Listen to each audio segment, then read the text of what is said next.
American Football Stories is brought to you by Coach Paint. Coach Paint is a great tool that allows us to add graphics to player highlight clips similar to the graphics you see on TV. Coach Paint offers the ability to clearly tellustrate video while increasing retention of information in a shorter amount of time. Up your game with Coach Paint today.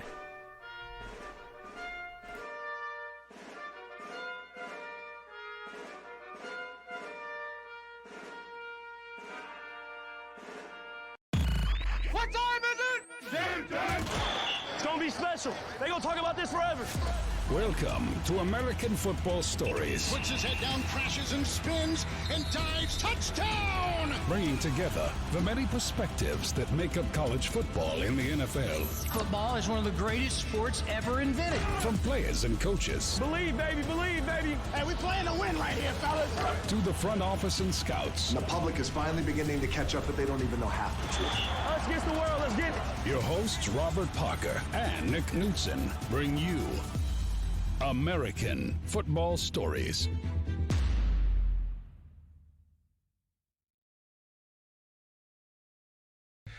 Welcome to the American Football Stories podcast brought to you by Coach Paint. My name is Nick Knudsen. My co-host is Robert Parker.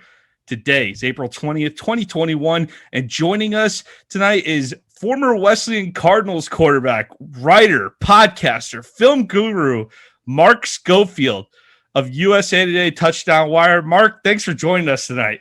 Nick, Robert, blessed to be here. Thanks for the little shout out to Wesleyan University. Go Cardinals. I'm a happy member of the sort of football world, Wesleyan alums. You've got Bill Belichick, you've got Eric Mangini, you've got Phil Yates, and I guess I'm number 4 on that list, and that's fine with me. I'll be happy to be on that list. But guys, it's a blast to be with you. I'm excited to talk some QBs tonight. That's quite a list right there. That's really great it's list. A quality list. And what's interesting is Mangini graduated Wesley in 94. And I enrolled, my freshman year was the 95-96 season. So I missed him by a year. But the same coaching staff was in place. And he was a nose tackle. He was a nose guard, defensive lineman at Wesleyan. And when we would do our pursuit drills, they would call it the Mangini drill because he was famous for making a play where he was at nose tackle, who made a tackle like 35 yards downfield. And then punt returners would have to do the Eric Mangini punt return drill or competition, which was, before practice, field the punt. Okay, you've got one football, hold that, field the second one, see if you can get to 14. Because Mangini apparently caught 13 punts, still had all 13 footballs in his hand, and fielded a 14th. Somehow he had them like stuck between his legs, under his arms. Oh my God. Waddled himself over there. So if anybody's watching this or listening to this and thinking Eric Mangini, he's not an athlete, he's an athlete, or at least he was back in the day. But I missed Mangini by 1 year, and it's one of my biggest regrets. Well, I can see why. Hearing those stories, I think the closest thing I've seen to that level of athleticism is in the Blue Man Group show where they catch the marshmallows and they catch like 42 of them, right? Yeah. Like Mangini's just shoving the football in his shirt or something like that. He had to have like under his shoulder pads and stuff. I still don't know how he did it. I got 3 once, and I was like, this is the greatest that I've ever done as an athlete. Like with one in each hand and then like squeezing the ball, the third one together.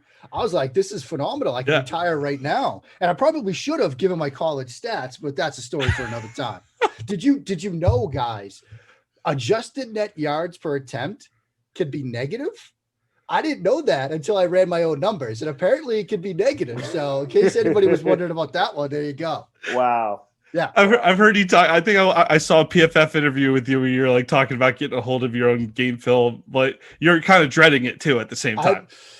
I know you guys know Matt Waldman. He's basically like first in line, but there's a long list of people that want to sit down and watch my one start. Now, I will say we won that game, but it was after I threw my second pick. It was after I threw my second pick in the end zone on wide throwback. Guys, I'm the only human alive that threw a pick on wide throwback, but I did. I get pulled. The starter comes back in. He's like, got the Kurt Schilling blood on the sock because he's got a torn tendon in his ankle. Jake Fay, my boy. He throws 2 touchdowns in the fourth quarter, and we win. So it had nothing to do with me, but I will say Wesleyan University 1-0 in games in which you guys was a starter. So we could like categorize that under, but Tebow won a playoff game. Like we can put that in the same category, right? If you see me on the timeline defending the idea of QB wins, that's why. It. That's why. Because I was a beneficiary of the idea of QB wins. So between the undefeated record and being 3 spots down from Bill Belichick on any list is probably a good accomplishment. I mean, this is quite a resume we've built up to start here, but yeah, it's all downhill from here, everybody. Buckle up. So, hey, we want to start. We're going to dive into the NFL draft. But before we get into the specific prospects, Mark, we want to know nowadays it's really interesting with top-rated recruits at quarterback and first-round picks. And, of course, the first-round picks, you feel like teams are willing to gamble a little more with the contracts are more friendly in the NFL these days. Yeah. But these guys are really – it's interesting. The pay might be less, but these guys are almost – there's more expected of them right away. And that's becoming more and more the trend. How do you feel about the rush maturation of quarterbacks, both at the college and pro level?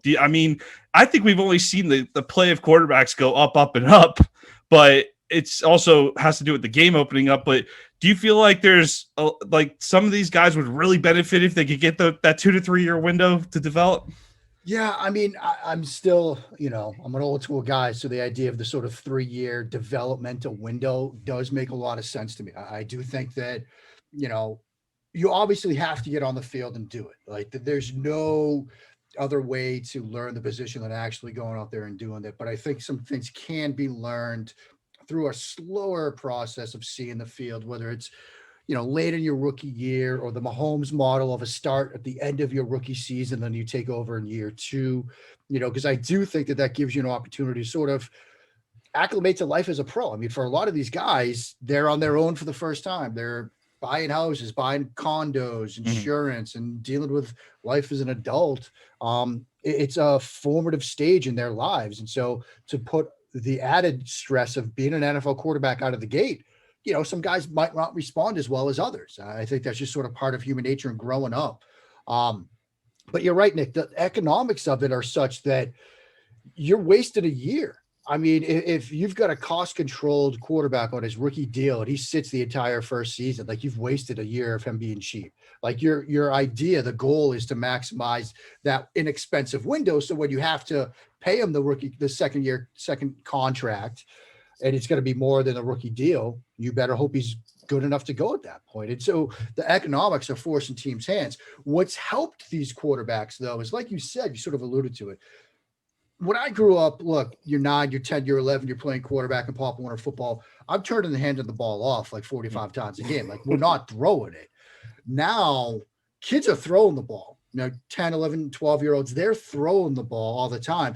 And a lot of kids aren't playing, contact, tackle football till high school. So they're at flag 7-on-7 leagues where obviously all you can do is throw the ball. So kids are acclimated to the passing game at a much younger age. And so they're coming out of high school ready to take on a college spread offense. They're coming out of college.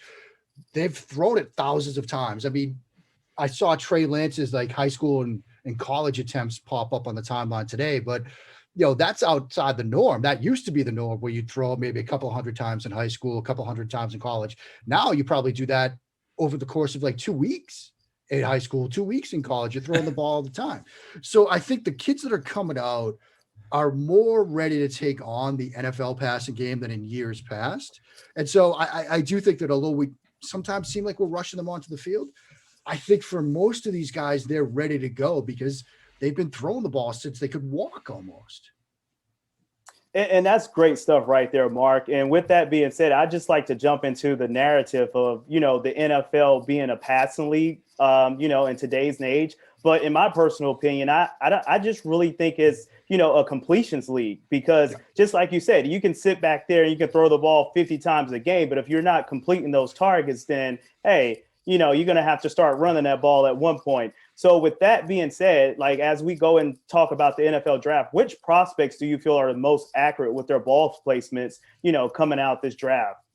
It's interesting, Robert. I mean, I think the guys at the top are generally pretty accurate. You look at their sort of accuracy numbers to each level of the field, they're generally all pretty good. And then you can watch the film of the ball placement and, seeing where they put the football, what shoulder, what hip, the leverage of the nearest defender. They're all pretty good at it. Lance is the one sort of exception of the big five, the Fab Five, however you want to term those guys at the top, where you've seen some of the numbers aren't as good in the intermediate and even the short area of the field. And then you watch him on film and you do see him sort of struggling with that. You see him missing some throws that a college quarterback NFL prospect that might go in the top 5 of the draft should hit.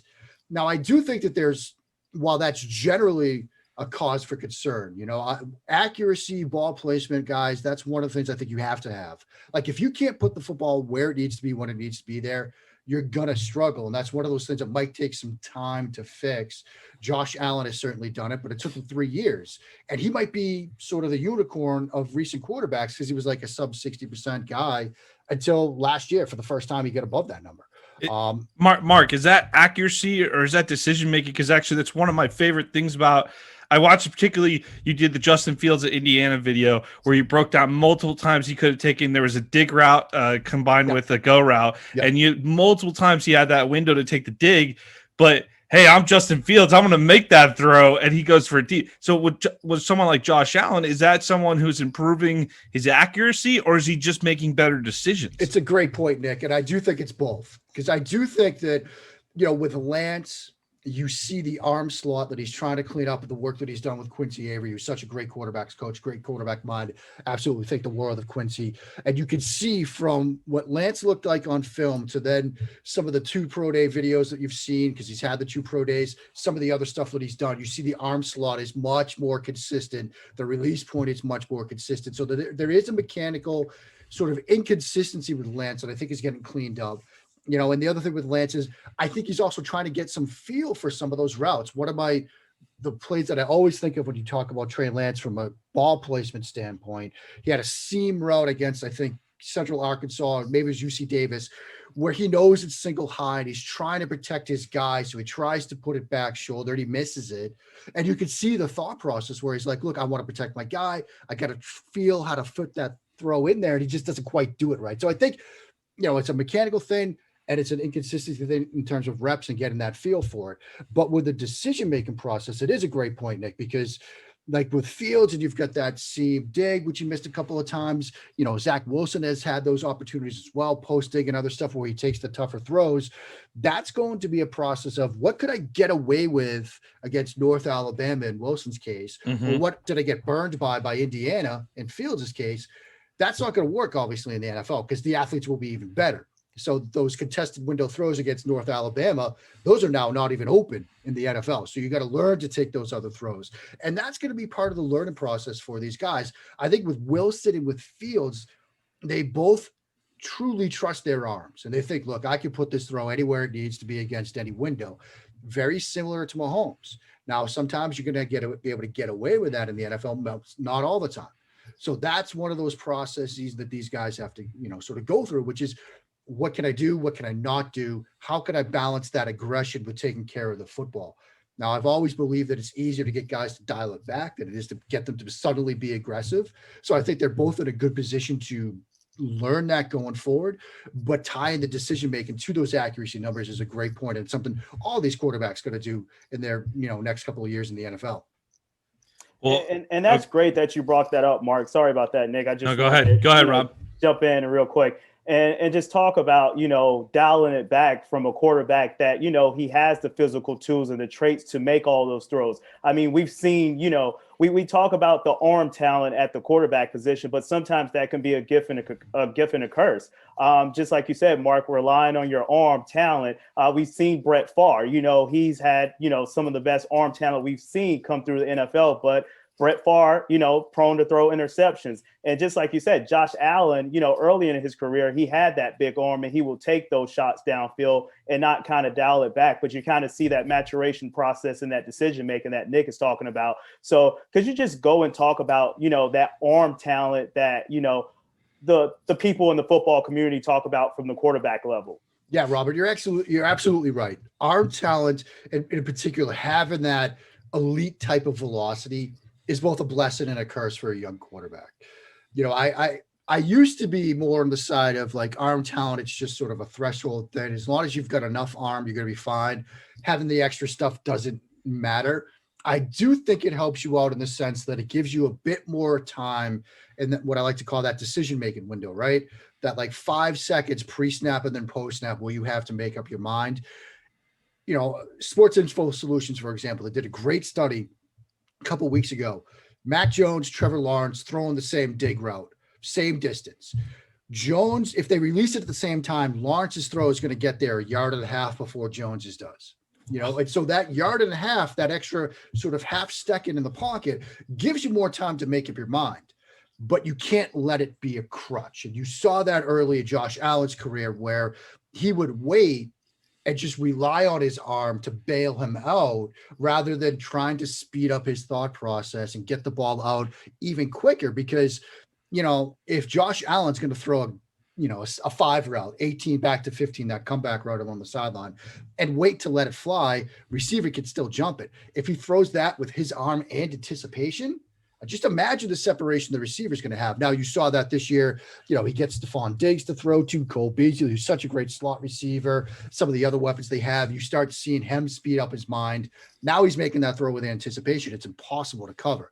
So arm talent is great, but you still can't just rely on it as a way to bail you out. And that's what we've seen with Fields. He will rely on that arm to bail him out.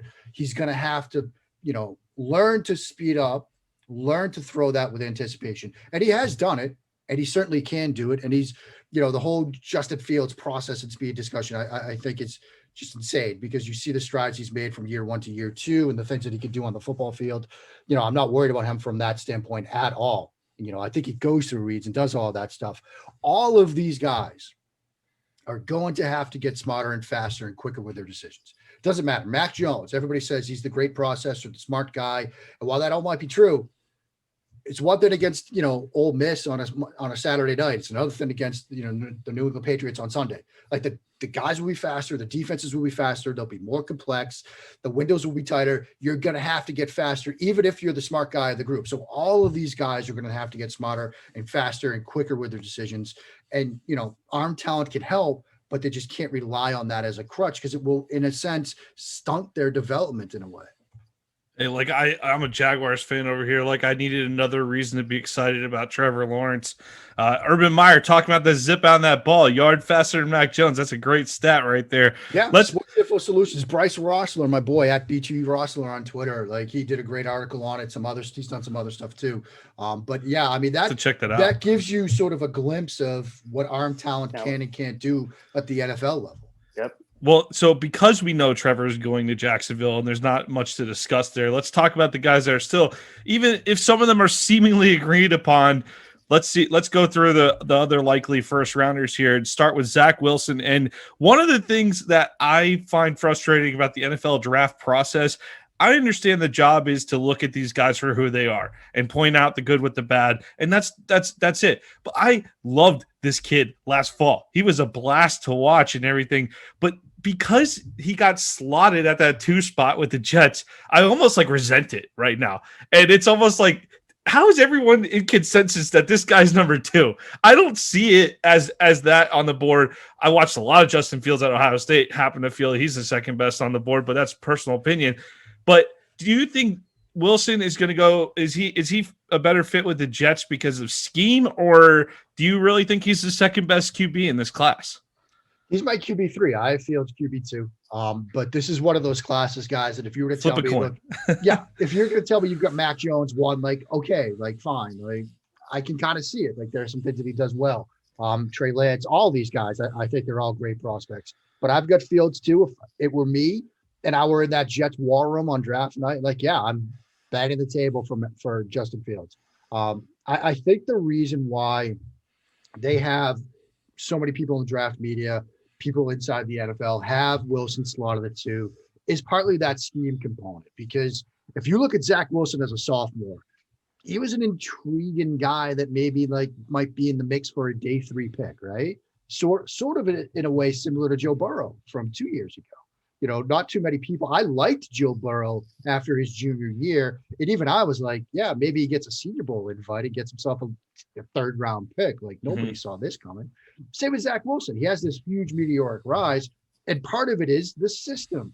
They brought in a new offensive coordinator who is sort of rooted in that McVay, Shanahan, LaFleur tree, outside zone, wide zone, boot action, half rolls, get them outside of the pocket, flood concepts to one side of the field with routes in the middle of the field to sort of throw back to.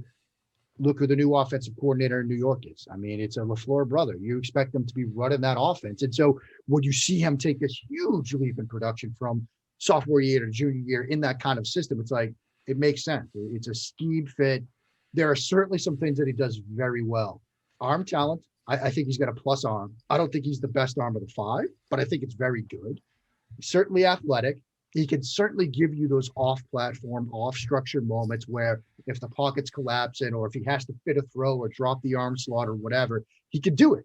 And so you start putting that stuff together, and it seems to fit with the way the game is trending at the position, an emphasis on athleticism, that sort of scheme fit. I think that's the reason why we're seeing Wilson at 2. I personally, again, I'm with you, Nick. I'd go Justin Fields. But if they go Wilson at 2, like, okay, like I think the fit will be good in that Jets offense. Are there things he needs to get better at? Sure. I mean, there are moments when he bails from clean or cleanish pockets. I'd like him to sort of click and climb a bit more, hand in the pocket a bit more. Don't be so willing to sort of seek out chaos. It's part of the reason why I've compared it to Baker Mayfield. I see a similar play style between those two guys. When Baker was at Oklahoma, I called it the conundrum of comfort and chaos. I wrote 2 different pieces with that sort of title because he would bail from clean pockets to seek out sort of chaos outside of it. And Stefanski's system, outside zone, boot action, all that sort of catered to that, which is, again, why I think the fit works with the Jets. I think there are also moments where Wilson has to come off concepts quicker. There's a great play example of it. I've talked about it a bit. Boise State's got an under and a slot fade on a 4th and 4. It's closed. It's covered. If he comes to the middle of the field, which you should have seen pre-snap, middle field was wide open. He's going to dig route for a touchdown perhaps, but he doesn't see it. He never comes off the route that should have been closed in his mind, but he just doesn't come off it. So there are moments he has to speed himself up too. I think he's a good prospect to a great prospect. He's my QB3. He's going to go top 5. I see it. I'd still go Fields, but if that's the pick of 2, I get it. That's it. Yeah, both immense talents, no doubt. Yeah, absolutely. I grew up watching Buckeye football. I've watched a lot of Ohio State in my life. I know the history of the program very well. I'm not exaggerating to say Justin Fields is perhaps the best quarterback in Ohio State history to come out of that program. And we all know the talent. A lot of people have watched a lot of Buckeye football with them being in the playoffs the last couple of years. So I don't think we have to cover the talent as much on that. And we've talked about it a little bit already. But a couple of the issues that you pointed out is, which you've already mentioned here too, is the over relying on the arm talent to solve a problem and really just playing too much hero ball. A lot of people crushed that Indiana game. And I always like to say, did you watch it? Because they were winning 35-7 before he started. I think he was just pressing a little bit. They were kind of sloppy. The whole team was a little sloppy. The defense was sloppy. It was just one of those things where you're like, let's put this game away. He starts pressing. He makes some dumb plays. It happens in sports. So the hero ball component happens. I happen to agree with that because I remember thinking that watching that game was like, he's pressing. He's trying to do too much. But do you think these are problems that are just, they can easily be coached up at the next level, right? I absolutely think so. And anytime you talk about Justin Fields in a positive light, Indiana and then Northwestern are the next 2 words out of somebody's mouth. I did a video breakdown of the Indiana game, where we talked about that go seam. And then the two other interceptions were obviously sort of hero ball moments. But what I loved about that Indiana game was even in this game that was supposedly a disaster for him and made him an undraftable quarterback or however you want to frame it, he's doing the things that people say he can't do. He's working through reads. He's working through progressions. He's going full field. He's looking people off. And so, that game wasn't as bad as people have made it out to be. And matter of fact, I think it's one of the better games of his to study because you see him make mistakes and yet still do the things that people say he can't do or won't be able to do at the next level. And I got to be honest about Fields. I remember last summer when I was watching Fields, I came away sort of underwhelmed. I was like, I'm just not so sure about this guy. I remember one night I was playing Warzone with like Benjamin Solak and some other people, and they were asking me about Fields. And I'm like, guys, I'm just not so sure about it. And they're like crushing me. They're like making fun of me, mostly because I can't play Warzone, but also because of the Fields take. And I'm one of those people that gets to the buy station and like panics. I don't know how to drop the money. I like freak out. So yeah. But I really came around on Fields this year. You watch that Clemson game. You watch these games where he supposedly struggled. The Rutgers game, I know it's Rutgers, but man, he had some ridiculous throws in that game. And the other thing he showed me in that game is how he'll be able to handle pressure at the next level, because he had 2 moments where he had unblocked free rushers and he knew they were coming, and he's able to evade them by spinning out of the pocket, but he set him up. Like both of those moments, he sees the unblocked guy off the edge. He starts like he's going to climb the pocket, and you can see on both plays that edge defender flatten their path, thinking, okay, he's going to climb. I'm going to flatten. And then he spins out the back door. And those are those proverbial, like, put the pen down moments. And on one of them, he spins out, makes a throw on his move, rolling left on the money. It could call back for an offensive holding penalty away from the play. Doesn't matter. It's a put the pen down moment. Or there's the moment where he's going full field smash concept into seam route up the right sideline. He gets covered 2 and makes the whole shot late in the down, which is just an arm talent, ridiculous throw. So Fields really opened my eyes this year. And so he went from a guy that I was looking at a QB3 behind Lance. I had him Lance, Fields going into this year. Fields leapfrog Lance like easily, leaps and bounds to the point where it's basically 1A and 1B to me, Lawrence and Fields. And how much does that Michigan tremendous. State? How much does that Michigan State game get referenced where he essentially carried the team on his back? Nobody mentions that. That's And the thing, by the man. way, Like, he had like a guard snapping to him. He's picking the ball off the ground every other snap. he's running downfield Right. to throw blocks. Rob, how Nobody many- Nobody really mentions that one. I don't Rob, get how it. many of the starters from Northwestern are going to get drafted this year?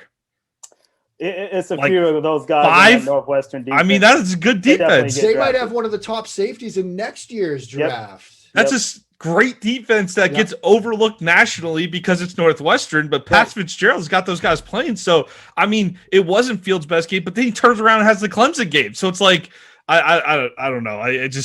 Anyway, I'm venting. I liked your take on Justin Fields, and I wanted to expand on that. The whole Fields narrative has gone through 3 cycles, which have been infuriating to me. There is the sort of like he can't make progression reads. And I'll admit, like I said, look, that might have been true a year ago. If you watched him this season, if you watched that Clemson game, it's why I did a whole breakdown on the 2 Clemson games on YouTube. He's going through progressions, 1, 2, 3, boom, boom, boom, balls out. Like that narrative should be done and dusted. Are there moments where he might have to get faster? Yeah. Are there moments where he sometimes locks onto a read? Yeah. But that's true of all these guys. And like I said, all these guys got to get faster. And then the second narrative was the supposed like he doesn't love the game, like whatever. And, you know, we all get stuff slid into our DMs. You know, everybody that's talked to me about Justin Fields has said, look, nothing but great things about this kid. But I don't need somebody to tell me what Justin Fields feels about the game of football. I need to turn on the Clemson game. I need to turn on that Michigan State game. A dude that's running 70 yards downfield to throw a block for his running back after giving him the football loves this game. A guy that's going to go to the mattresses to play football when it looked like the Big Ten was going to shut it down for COVID-19 loves this game. A guy that gets lit up by Clemson, comes back, throws a touchdown, hobbles off the field, gets shot up with God knows what at halftime, and staves off a Trevor Lawrence comeback in the second half, loves the game of football. Fields could have said, you know what? COVID, I'm going to opt out. I'm QB2. I'm going second overall. I don't need to do anything else. No, he wants to play this game. So that this idea that he doesn't love the game, I didn't need people telling me as many people told me that he loves the game. I didn't need to hear it. Like you could see it. And then the third thing, which was recent, which was, he played baseball, so his mechanics are a mess. I'm sorry. Patrick Mahomes, Kyler Murray, Russell Wilson. Are they good? All these quarterbacks are those that guys have the good? baseball background. Like we're going through this time, this era of you need to have the baseball background so you can drop the arm slot and do all those cool things. The guy's a 6'4" freak playing shortstop. Come on. Like, no. The narratives about Fields of like, I've long joked that this would be the draft cycle that ends me, and those narratives are the reasons, friends. Like, I mean, maybe Justin Fields doesn't pan out the way we'd like, but it's not because he played baseball. It's not going to be because he didn't love the game. And it's not going to be because he can't go through progressions, because he can certainly go through progressions. He certainly loves this game. And yeah, he played baseball, but a lot of great ones did. Oh, I forgot one guy, Tom Brady. Yeah, how'd that guy's career turn out? I'm glad you clear that up here on American Football Stories, Mark. It was cathartic. Because me and Nick definitely share those same sentiments in regards to Justin Fields. But just to move forward, and we just want to dive into Mac Jones. So, the narrative surrounding Mac Jones is the fact that, he has that mental makeup where, he's that smart quarterback that's just gonna, cut you up, kind of like a Peyton Manning, kind of cerebral in nature, like a Drew Brees. The arm talent is maybe not there like the Trevor Lawrence and the Justin Fields of the world, but, you know, he's going to get you to where you want to get to on the offensive standpoint. But with that being said, what is the one thing that Mac Jones does better than any other quarterback in this draft class? I do think that one of the things that Mac Jones does extremely well is rule stuff in and out pre-snap. So he has a very good idea of where to go with the football post-snap. You know, he's very good at, okay, this is the look I'm getting. These are the matchups that I've got. And I've got an opportunity to make this throw, read this concept, do this after the snap. And even if that post-snap expectations, those post-snap expectations change because coverage gets rolled or whatever, he has an ability to sort of adapt and adjust to that. So that does sort of get to the mental side of it, the cerebral side of it. And there's a great story that Bill O'Brien needed to learn Alabama's offense. They put him in a room with Mac Jones. You know, they didn't put him in a room with another coach or another quarterback. It was with Mac Jones. And you can see that show up on film. And one of my favorite plays of his, play against Notre Dame early in the game, 2nd and 2. They're sliding the protection to the left. So everybody from the right guard, center, left guard, left tackle, they all slide left. And you've got back, right tackle on the right side. Well, what does Notre Dame do? They obviously send the edge rusher and then 2 linebackers blitz from that side. And he knows that. He knows Najee Harris can't block both linebackers. So as second he takes the shotgun snap, rather than go through his drop, he immediately starts to peel away from that, knowing that, look, that's where my weak spot of the protection is. Najee Harris can't block 2 guys. He's not Superman. He's close, but he's not quite there yet. And so I got to bail the pocket. That's that sort of mindset, that mentality that he has that is going to be critical for him because let's face it, he's not the athlete the other 4 guys are. He doesn't have the arm talent the other 4 guys are. His pathway is going to have to win with his mind, with anticipation, making the right reads, getting the ball out on time and rhythm. There's a pathway to do that. Guys like Brady and Breeze and Madden, they've certainly done that. The fear and the hesitation is those are 3 of the best quarterbacks to ever do it. You know, when you're saying that, look, Mac Jones, you can be an NFL quarterback, but you got to be as good as those guys were. That's a heavy lift. Mm-hmm. Now, I think the flip side to that is even if he doesn't get to his ultimate level, the floor is probably Kirk Cousins 2.0. And that's a guy that you can win games with if you put a team around him, like Jordan Reed, who does such great work at the Draft Network and, you know, brilliant football mind, played the quarterback position much better than I ever did, coached at the college level as well. You know, he told me, you know, if you're going to get Mac Jones to be his best, you need the 3 Ps around him: playmakers, protection, and playbook. You know, a team's going to need that. You know, you need it with all 5 guys, but definitely with Jones more than the other 4 to get those pieces right. That's why I think a lot of people looked at San Francisco and said, if they really think that they're still close, right? 2 years away from a Super Bowl, you've got Kittle, you've got Kyle Juszczyk, you know, you've got Brandon Ayuk, you've got some weapons, you've got a decent offensive line, you bring Trent Williams back.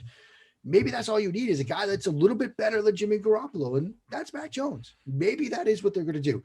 Again, I wouldn't do it if it's Lawrence, if it's Ed Wilson. Like if I'm Kyle Shanahan, I'm running to the podium and I've got Sharpie, Justin Fields. Like, let's go. Like I'll buy. I'm a Patriots fan. I'll buy the Niners Justin Fields jersey. I think it'd be a fantastic environment for him. But maybe that is what they're doing. So I think sort of the feel for the game, the anticipation, the pre-snap reads and things like that, Rob, that's where Mac Jones is at his best. But I do think there are moments where he's not as athletic as the other guys. You know, he doesn't have the arm talent the other guys do. He's a bit more scheme dependent than the other guys. I'm not going to drop him into a Bruce Arians, like no risk it, no biscuit kind of offense. It's going to be pure West Coast, get the ball out on time, on rhythm, option routes, things like that, attack the short areas of the field. He could be a good NFL quarterback in that kind of system, maybe even a, dare we say, great one. But I just like the other guys a bit more, the other 4 guys a bit more, especially if are you drafting a guy to run your offense or transcend your offense? I think the other guys can sort of transcend offenses, where Jones is more the guy that's going to run it and might run it really well, but it's not going to be the explosive type of dynamic system that you might get from the other 4. Where's 2 or 3 fits that you like for Jones if San Francisco doesn't happen? I do think, obviously, look, San Francisco. I think New England. I think there's a reason a lot of people have said New England at 15, or maybe if they slide up to like 12 or something, would make a lot of sense. If New England is going to run the Tom Brady sort of Ern Perkins time and rhythm kind of offense we saw during that 20-year run, I think Chicago would be a system where he could run it and run it extremely well. Mitchell Trubisky, they kept running mirrored curl flat. And he still couldn't read it 3-4 years into the NFL. Like, Mac Jones is going to get the ball out on time and in rhythm. And look, when you're Allen Robinson running that curl 12, pressing back to 8, and you've got 3 yards of separation, the ball better be there. If it's not, that 3 yards of set becomes 1.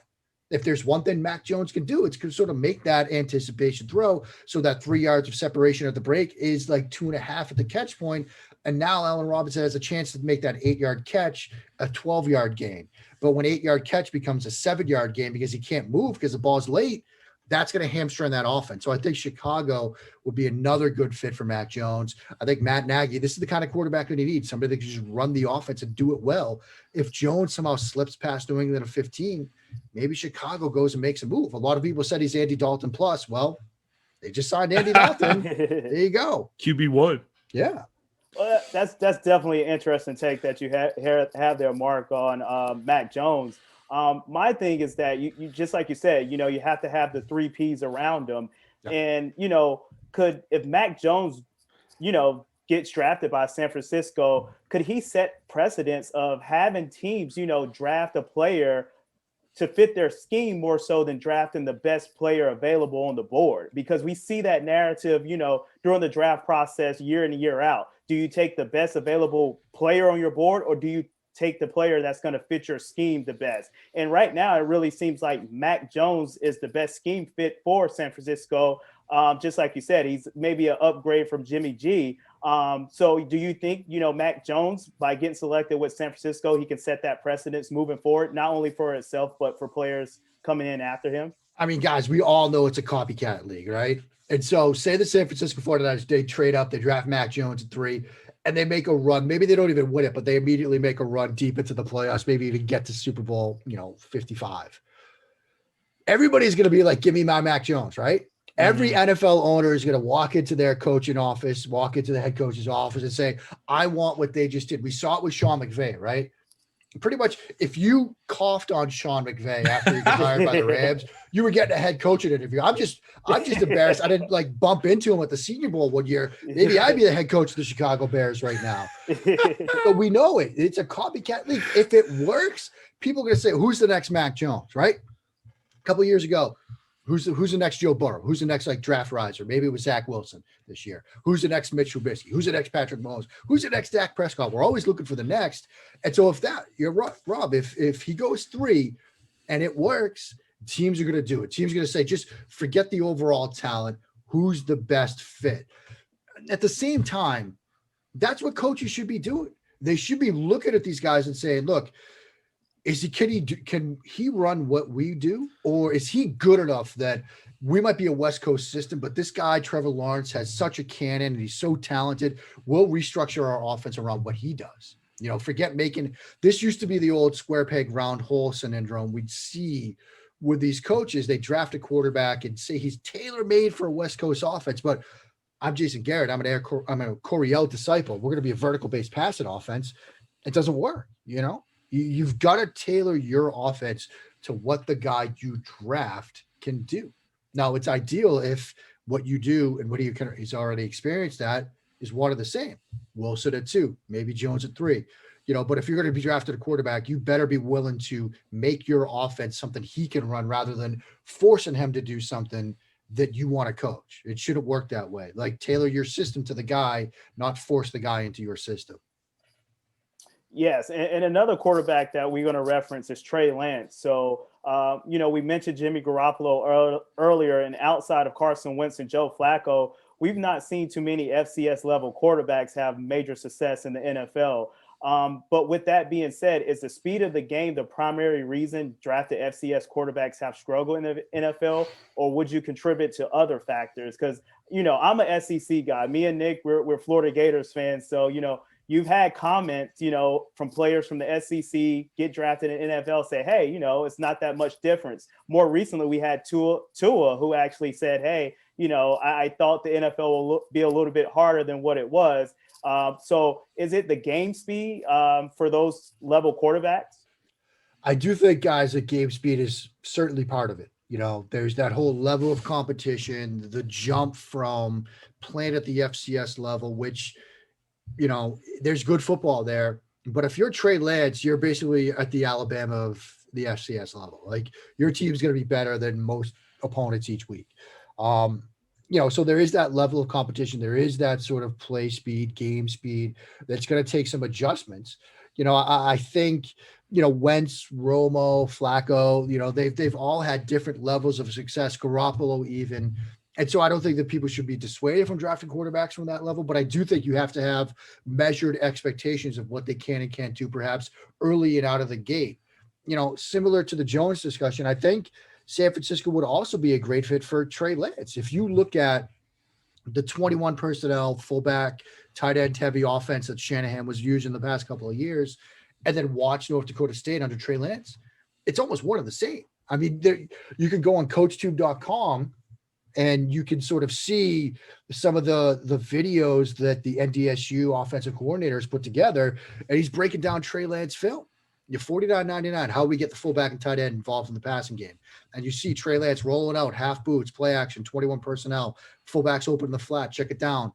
It's like you're watching San Francisco, and so if the idea that San Francisco wants to get a guy that's a scheme fit but can also transcend their offense, that's why you're seeing some numbers maybe moving Trey Lance's direction at 3. So maybe it's Jones, maybe it's Trey Lance, who knows? But Lance will have some things to overcome. We talked about the accuracy. He's going to see tougher, more complex rotations than he saw. Central Arkansas got him. His only college interception was a rotation that he missed, and he knows that. But I also think it's important to remember he was given a ton of responsibility at the line of scrimmage. Before his first pro day, Randy Hedberg, his quarterback's coach, met with the media. My colleague at USA Today, Doug Farrar, asked him a ton of questions, and he talked about the kill calls, the maybe calls, the checks, the protections, all the stuff that Lance was doing first start against Butler. That's the stuff that Stick and Wentz were doing as seniors. These coaches gave him the freedom. They trusted him early in his career to do that. And if you watch his first start against Butler, they brought his 50-yard touchdown run. If people remember that play, that was a check that he made at the line of scrimmage. He saw that Butler was burning pressure, and he said, look, I'm going to get us out of this, get him to his QB run, and he takes it for a touchdown. The game against James Madison, the national championship game, people say, oh, well, NDSU didn't trust him in that game. They made him run it 30 times because they didn't trust him to throw. Those were checks from him. They were showing pressure looks that he was getting out of passes and into runs. That wasn't a quarterback that they were afraid of, doing things. They were calling passes. He was getting them into favorable plays as a quarterback at the line of scrimmage. And so he was given a lot of trust and responsibility at the line of scrimmage. So I think he's smart and ready to handle life as an NFL QB. Like there might be a learning curve, sure, especially coming from the FCS, the complex rotations, the faster athletes, but I think he can get there. I'm not worried about that aspect of it from him. Now, clearly, those are the clear-cut guys that's, going to your top-tier quarterbacks, your Trey Lance, Mac Jones, Justin Fields, Trevor Lawrence, and Zach Wilson. But one guy that I kind of feel like maybe he's not in that category, but he's right there close is Kyle Trask, because I just went back and looked at the season that he had and looked at the season that Mac Jones had. And I tell you what, I couldn't really find any difference. I mean, if you're an Alabama guy, maybe you say they had a little bit more weapons to work with, but if you say that same narrative, you have some people saying that Kyle Pitts is the best, offensive player in this draft. So maybe that weapon alone kind of, helped Kyle Trask out a lot. But why has Kyle Trask not getting the love that these other guys have gotten from the quarterback position, Mark? Yeah, it's an interesting question, Rob. I think with Trask, part of the knock on him, it's similar to Jones, that there isn't the athleticism that you're seeing from the other guys. And so what I do appreciate about Trask is at times I've joked that he's sort of impervious to pressure. He just doesn't feel it at all. He doesn't even move, he'll just sort of like That's awkward fair. throws or just kind of like try to create space in the pocket. And that can be a good thing. You're going to be pressured in the NFL. You might have to just find a way to get the ball out. And I think Trask does a very good job of that. I do think there are some questions about sort of upper end arm talent. I'd put him more in the Mac Jones tier of arms than said the other 4 guys we've been talking about. So that might get you to some sort of scheme limitations. But I do think that similar to Jones, offenses like New England, Chicago, San Francisco, if they don't go quarterback at 3, I know we all expect them to. Washington even, because they've done some levels, concepts, and some stuff in the short area of the field. Those are offenses that I think Kyle Trask could run without any problem. And so, if you're a team that's in the quarterback market but misses out on one of these top guys, Kyle Trask, would fit those systems. If you're a team that maybe has an established quarterback, like say the Kansas City Chiefs, you've obviously got Patrick Mahomes, but that's sort of, we don't Andy Reid, West Coast sort of rooted offense, Trask would be a fit there as well. I think even, if Jacksonville wants to double dip at the quarterback position, we expect sort of Bevel to take some shot plays downfield, but Urban Meyer's going to have those spread concepts in the game plan. I'm sure Trask could run those. And so, I think there are some teams that will be looking to Kyle Trask on, as early as the second round and thinking if we missed out on somebody early in the draft, one of these top 5 guys, yeah, he's a quarterback that could certainly run our offense, make some throws, can handle pressure well. You look at some of the back shoulder throws he made to Kyle Pitts, like he put those in good spots. So he understands the leverage and placement downfield. And there are certainly aspects to his game that coaches are going to love. Kellen Mond, another SEC senior quarterback coming out this year. Started off young guy, started young he looked good early in his career, but there was never that jump like you had. Burrow's obviously a freak, so it's bad to say that, but Kyle Trask, Mac Jones's 1 year popped, but Trask is a good example of someone who really jumped from year 1 of starting to year 2. Never really saw that type of leap from Mond, despite the steady improvement with Jimbo Fisher. Is Mond though? And I don't know. I got relatives from New Jersey. They would say like no disrespect here, but is Mond anything other than a career backup? I mean, what's interesting is you can see. I've termed Mond. I've described him this way. He makes jaw-dropping throws, both good and bad. Like he will come out and he will all you need to do. You guys have probably seen this game. Watch his first drive against Florida. Because I think his very first throw, it's a static cover 4 look. Yep. Motion right to left. And it's like, look, hi, Kellen, we're running cover 4. Our corner's playing 8x1, like it's cover 4. And he throws the out route to the right and he stares it down and it should have been a pick 6. And you're like, you've played more football in the SEC than most other people on the planet. Like you got to be better than that. And then his next throw, it's like a third down, gets blitzed, and he makes a ridiculous on-time anticipation throw with a guy in his face. And it's like, how are these the same player? Like he's so high variance. And even perhaps one of his better games, Alabama, like you had awful throws at the end of that game, some bad throws in the middle and early in that game. But in the middle, he's making, Nick Saban go deep into his playbook with a drop 8 blitz package that, Kyle Kogan, who's a head coach, defensive coordinator at a high school in Kansas. He's at Coach Kogan on Twitter, one of the smartest people on football Twitter. He knows Saban's defense more than Nick Saban probably. And somebody asked him, Brent Coleman asked him, he's like, what's this defense? And Kyle's like, man, that's on the final page of their playbook. Like, I don't think Saban has called that in 8 years. And if you can get Nick Saban to go deep into the playbook, you've done something right as a quarterback. So Mond has potential. But I do think that, like you said, Nick, he's more he's a career backup. And maybe if he catches fire in the right system and everything comes together, he can be more than that. But I think he is who he is right now. Projected developmental upside is a tough sell to me. I think he's talented. He's athletic. He certainly has an arm. But I would have liked to have seen more by now. Yeah, it strikes me as a guy, good college career. I'm not totally sold on the next level here, but a guy that almost the opposite here, very little experience at the college level, was really supposed to take over this year. I believe he split time with KJ Costello before Costello's transfer to Mississippi State here, but obviously COVID, Pac-12, not really a full season here. So very little look. I was really surprised to see this guy's names, but he's obviously got the size and people seem to really like his game. And Davis Mills out of Stanford. What have you seen from him on film and that makes you think that, he seems like a guy that can almost go in the top 2 rounds of the draft at this point? We've seen mocks with him at 32. He's gotten mocked into the first round.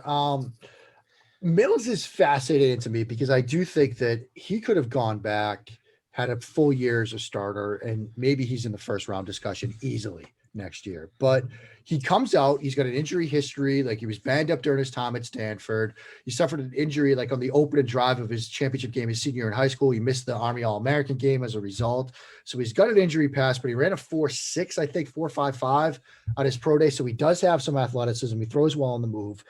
If you're sort of coming around to Davis Mills for the first time hearing this, all you need to do is watch his UCLA game. That's all you need to watch, because early in that game, he's looking good. He's throwing some seam routes. He's throwing the ball well, making some NFL throws. They're up 20-3. But then, say, third quarter into the fourth quarter, he takes back-to-back brutal sacks. He throws 2 disastrous interceptions, one of which is a pick six.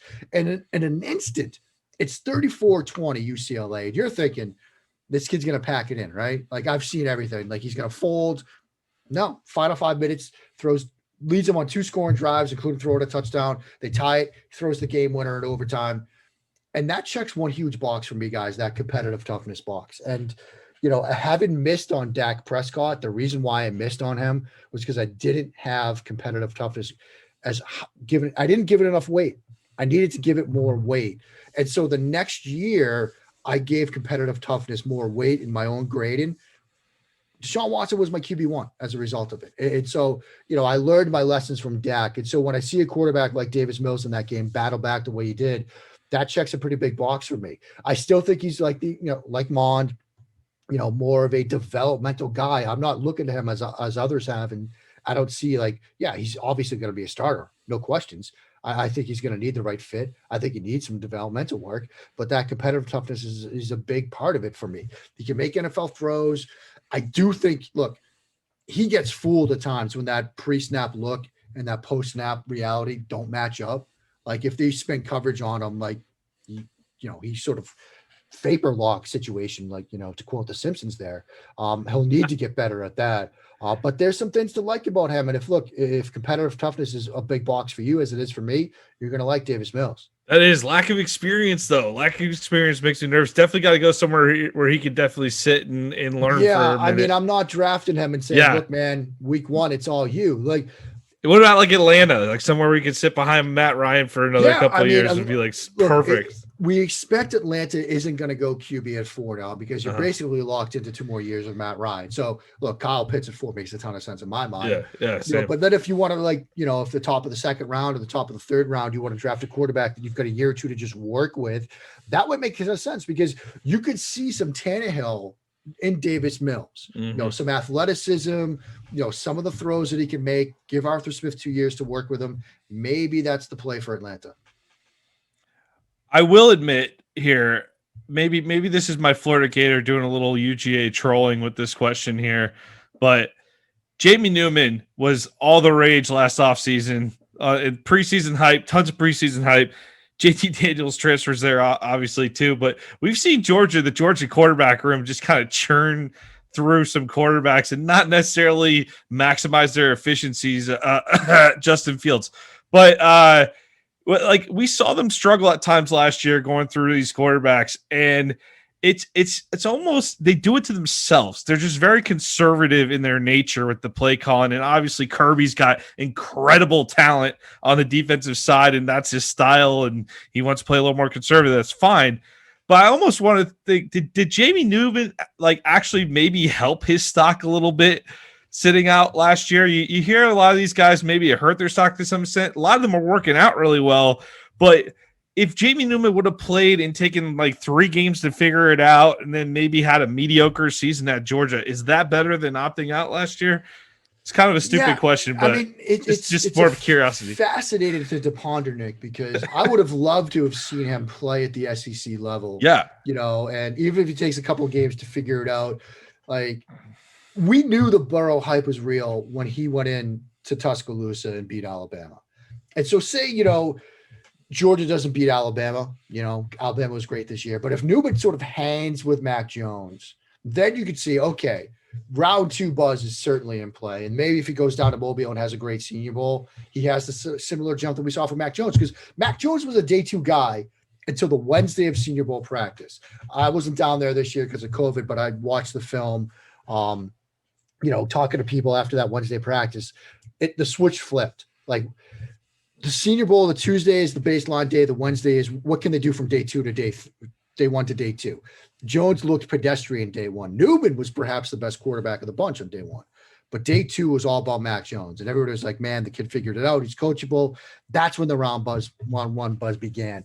Newman went in a different direction. So I think that, look, had he been able to play this year, show that he could handle at the SEC level against teams like Alabama and some of the other defenses that they were going to face, and has a good Senior Bowl, he's probably in at least day two, if not round one discussion. Now it's probably more day three developmental guy. What's tricky about that Wake Forest offense, it's at times the most quarterback friendly offense with RPO stuff and design pump fakes and things like that. And the most quarterback unfriendly offense, because you're doing this awkward mesh. You're walking to the line of scrimmage. You're pulling and throwing late from right behind the center's butt. Like it's an almost impossible offense to run. They manufacture pressure on their quarterback, and he handled that well. I do think that, similar sort of what we were just talking about with Mills, it's a situation where you've got a starter, that guy's okay, but you've got time to maybe groom a guy, maybe the Raiders, obviously that might be an environment. Some other offense where you've got an entrenched starter, maybe you got Kansas City. I don't think Buffalo goes quarterback, but that would be a situation. Baltimore, that would be a situation where I think you could sort of learn. Obviously, Baltimore's not pulling Lamar Jackson anytime soon, but that's an environment where you could learn. Atlanta too, because again, you'd have that 2-year window. So I do think there's some stuff to like about Jamie Newman, the athleticism, the arm talent. It's just a weird situation. I would have loved to have seen him play, but we didn't get an opportunity because of COVID. So there's still something there to work with, but it's going to take some time. Right. And one more SEC transfer here, Rob.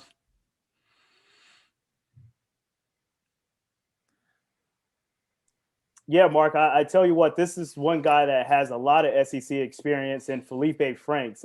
Just like I mentioned earlier, me and Nick are Florida fans, so we've seen Felipe Franks since high school, and it just really seems like he has all the physical tools that he needs to be a good starting quarterback in the NFL. He has the size, he has the arm talent, but for some reason, it just seems like, he can't go through his progressions fast enough, and he holds onto the ball, but, he has the athletic ability, but he doesn't use it all the time. So it just really frustrates you when you watch him. As a Florida fan, I can tell you that firsthand, but just as a fan of the game. And Jim Nagy recently actually tweeted out that, we might see a position change from Felipe Franks to the tight end position. Yep. And we kind of see that work with Logan Thomas, the former Virginia Tech quarterback who kind of converted over to tight end, who actually had an amazing season this past year with the Washington football team. So do you see Felipe Franks putting it all together and becoming a starter or a career backup? Or do you see him making that, positional change, move over to the tight end? I do think because of what we've seen, from Logan Thomas, what we're seeing now in Philadelphia, Tyree Jackson, the big quarterback from Buffalo, 6'7", he's getting the position switch to tight end. I think teams are going to look at Franks and say the athleticism is stuff that we want to get on the field. If it hasn't worked for you at the quarterback position, we're going to find a way to get that athletic ability, that size, that frame onto the football field as perhaps a tight end. And so I do think that a team that drafts him is going to be looking probably long-term with him and thinking, okay, we're going to have a 3-year window to figure him out at the tight end position. And, teams like, say, New England that doesn't have an immediate need at the tight end position, but you might down the road, Felipe Franks. Buffalo, they could go tight end a little bit earlier in the draft, but they've obviously got receivers. They've got a window where they can make some luxury picks here because they don't have a ton of needs. I think that could work. And so I do think we're going to see a position switch from him. Like you guys, kind of underwhelmed because the physical gifts are there, but he just never quite came together for him. But he's such a physical presence and such a good athlete that you want to find a way to get him on the football field, and tight end might be the best way to do it. Now, just from the quarterback, standpoint, what is the one thing that's holding him back? Just like you mentioned, he has all the physical tools and the physical gifts. Is it coaching? Is it, him just actually, sitting down and diving into the playbook? Like what exactly can you pinpoint and say this is holding Felipe Franks back from being a, starting quarterback or a career backup? Yeah, I mean, I do think it's the sort of decision-making process because he's obviously such a good athlete that he's been able to get by on pure athleticism, I think, for the bulk of his playing career, college, high school. And I think now it's to the point where all the other guys on the other side of the ball are athletic too. You can't just get by on, the pure physical gifts. You have to be able to sort of work through reads, work through decisions, work through progressions here and there, make the right decision with the football. The arm's not always going to bail you out. And so I think that's it more than anything else, because the physical tools are there. It's that mental and decision-making side that isn't quite there yet. But I do think that, look, he's a tremendous athlete. And if you're a team with the ability to take sort of that luxury developmental flyer on him, maybe with that position switch in mind, you might be glad you did. Mark, where do you go to learn about the quarterback position? You obviously played, but as offenses continue to evolve and everything, like are you a big fan of? I know there's a lot of great writers and a lot of videos out there. Your videos, I learned a lot just watching your videos on YouTube. So if anyone hasn't checked out Mark Schofield's videos on YouTube, you'll learn a lot watching 10-minute. They're 8 to 10 minute clips. They're great. But where do you go to pick up knowledge? Yeah, the more I do this, the more I read about the game, the more I study it, the more I realize that there's just so much stuff I don't know. So I'm always trying to learn more. Coaching clinics are a tremendous resource. The people over at Huddle had their 21 Blitz a couple of weeks ago, and I learned a ton from. There was a great defensive roundtable from high school defensive coordinators and head coaches. Coach Vass ran that. Which was brilliant. Coach Vass is a tremendous resource, offense and defense. He's at Coach Vass on Twitter. He has the Make Defense Great Again podcast, the Run Vass Option podcast on the offensive side of the ball. He just had a Q&A session with Kurt Warner a couple of weeks ago. So he's a tremendous resource, and I slide into his DMs all the time. Like, man, can you tell me what this coverage is? Because I just can't. And he's like, yeah, it's stubby, whatever. I got it. There's some great books. Cameron Soren wrote the pass coverage glossary, which is a tremendous resource. It's always within arm's length of me. That's a great resource. Cody Alexander is another high school coach. Dan Gonzalez, the read and shoot stuff, the R4 stuff. That's always good stuff to read, because I always tell people, if you want to know where football is going to be in 5 years, the NFL, see what high schools are doing right now. See what colleges are doing right now, because that stuff's coming. And so the read and shoot, the R4, that stuff's going to be coming up soon. Same thing on the defensive side of the ball with Coach Kogan and Slen and the Fitz and, the 3-3-5, 3-2-6, that Iowa State defense and stuff. That stuff's coming to the NFL too. So be ready for that. So those are some great resources. I read playbooks all the time. You can find them, whether it's, footballxsandOs.com is one site. You can find some old playbooks. There are always playbooks floating around. I read them all the time. I'm referencing them in pieces and stuff. Benjamin Solak, Derek Clausen, people like that also do videos. Seth Galita, Deontay Lee over at PFF. This is a great time to be a football fan, because there are so many smart people millions of times smarter than I am, doing stuff like this all the time, that I learned from my colleague, Doug Farrar, The Genius of Desperation, which is a brilliant book. There's so many smart people covering this game right now. Matt Waldman, who knows, evaluation, who I know you guys know. The level of detail Matt Waldman goes into. Actually, all these guys you've referenced are fantastic. I know a lot of these guys are definitely. I remember Matt and I were doing a show last summer about Trevor Lawrence. He was talking about pressure on the instep of the right foot. And I was just like, Matt, man, come on. I always wonder. Yeah. He'll spend 3 minutes talking about one step. I'm like, how does he see that? That's incredible. Everything. He's so good at it. And Matt and I, we did a show last week about Zach Wilson. We did one on Monday about Mac Jones. I always learn something from him when we do these shows together. They're always a blast for me. But, there are so many smart people covering this game right now. And I'm not even getting into fantasy. You've got Liz Loza, Matt Harmon, so many smart people. Samantha Previte, Steph Smalls, doing such great stuff, watching film and tape. It's such a great time to be a fan of this game, a fantasy player or both, because there's so many great people doing work. But those are some of the people, when they put something out, I stop what I'm doing, I read it. I feel bad for a second, because I'm like, these people are smarter than me. I'll never be as good. Then I go back to do what I do. But there are so many smart people out there. All those names I mentioned, I wholeheartedly endorse. Yeah, that's awesome. A lot of it too is just I'm glad to see that. I feel like it's becoming more and more mainstream, this type of football coverage. And I don't think we're quite out of the screaming at each other, multiple guys screaming at each other on ESPN yet. Not. That's a few years away, but it's still a few years away. But I think it's coming. I think that I see the tides turning. The tides are turning, because the beauty of this moment is you can just do it. Like Yeah. it's not 20 years ago where you had to like go to J school, Right. get a job at a newspaper and work your way up.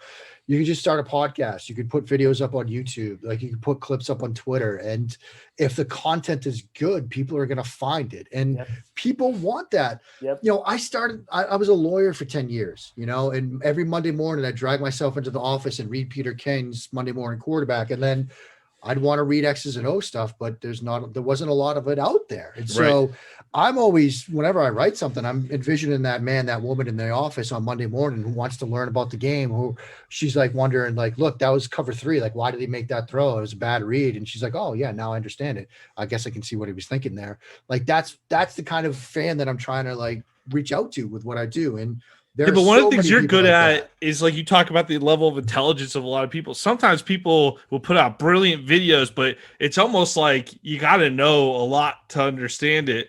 I think you break it down really well to where you can kind of learn and see it at the same time. I think that's one of the things that you do really well. In that I was such a bad quarterback that I know what you're not supposed to do. So I can sort of be like, look, if you're dropping back and you see that corner trying to play between the corner and the hitch route on smash, don't try to throw it over his head, because guys, one of the 2 interceptions I threw in that game I started was on smash, where I was like, oh, I could get it over his head, and I couldn't. I threw it right to the corner. But I've always sort of found a way to take people into the mind of a quarterback, into my mind, like how I'm looking at it, and then talk about kind of what I would be seeing. But again, it boils down to the fact that I was so bad at playing the position. I'm kind of able to talk about it and say, look, this is what you're not supposed to do. And if I'm looking at something, I'm saying, man, I wouldn't try that. Like, you're talking about a quarterback that made a big mistake. Are you in the Waldman Club of never watching the games, but only watching film, or do you watch the games on Saturdays and Sundays?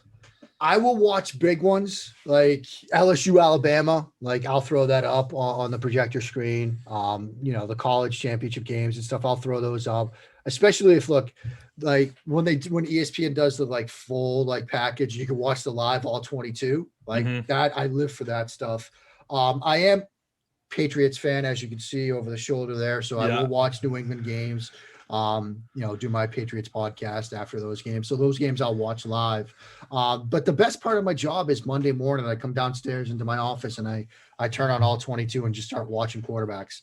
And, I get to watch guys like Matthew Stafford and Kyler Murray and Russell Wilson do what they do. And then watch the all 22, the college stuff too. It certainly beats being a lawyer. I'll say that. Is it tough going from the NFL game to watching college QBs? It isn't and isn't. I mean, or do you have more fun because there's more to pick at? There's more to pick at. And I do like the way the college game, the way that games open up, the spread stuff, everywhere. The wide open nature of it's everywhere. Yeah. Although I will say, look, when I get a chance to watch Navy's Flexbone, I'll watch that because I'm one of those guys. I've got the PS3. I pulled it out of storage. I'll play NCAA. Every time I start a new dynasty, it's with Navy to run the Flexbone, because I was a Flexbone QB in high school. And that's what I was originally recruited to run the Flexbone at Wesleyan, but we went 3-5 as a freshman, my freshman season. They switched to a sort of more West Coast system. And I was like, man, that's not me. But yeah, if I get a chance to watch Navy, I'll do it. I love watching the Flexbone stuff. But I like seeing the variety in the offenses at the college game. I like seeing, what these quarterbacks are asked to do. And again, as I keep telling people, like, maybe it won't be the Flexbone, but the stuff these guys are doing on Saturdays and on Friday nights, that's the stuff you're going to be seeing on Sundays and Monday nights in the next couple of years. That's great, because I feel like the NFL took a while to adjust to that. I'm glad to see it finally happen. I was at Florida in school as a student when Tebow was there, and it was just like, this guy's not an NFL quarterback. I'm like, well, when Meyer came to Florida, everyone said that wasn't an SEC offense either. But then you get the right pieces to the puzzle. Any offense works anywhere if the right guys are there to run it. Exactly. And I know Tebow had his flaws, but he's perfect in my book still. I'm good. Yeah. But all right. Well, hey, Mark, really appreciate you taking the time to join us tonight. This was a blast. We could talk to you forever, but we got to let you go here. USA Today, Touchdown Wire, folks. Mark Schofield, tell them where to find you. Guys, this was a blast. I had so much fun. Keep doing what you're doing. Happy to come back anytime. Anything I can do to help you guys out, please don't hesitate to reach out. This was a ton of fun. You can follow me on the Stake and Map on the Bird app at Mark Schofield. USA Today's Touchdown Wire, some different SB Nation websites. But the easiest way is to get on Twitter at Mark Schofield. Excellent. Awesome. Great follow. Check out his YouTube channel too. A lot of good stuff on there. Mark, we appreciate it. And we'll send it out with a word from our sponsor, Coach Paint. American Football Stories is brought to you by Coach Paint. Coach Paint is a great tool that allows us to add graphics to player highlight clips similar to the graphics you see on TV. Coach Paint offers the ability to clearly tell a straight video while increasing retention of information in a shorter amount of time. Up your game with Coach Paint today.